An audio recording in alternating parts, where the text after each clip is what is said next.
E ora Sofia Lora muore e va in paradiso.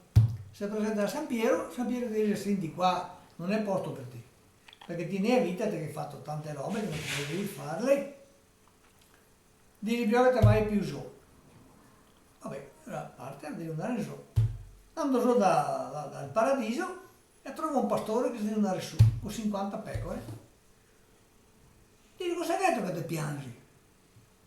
La dice: sta a San Piero, ha detto, e ha detto così che mica ne fa tante nella mia vita, che bisogna che vada su in purgatorio perché là in paradiso non mi vuoi.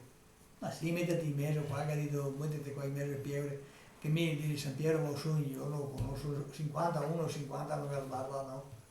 E allora si presenta a San Piero, questo uomo, strugga il bottone, guarda: ciao Tony, sento qua, eh.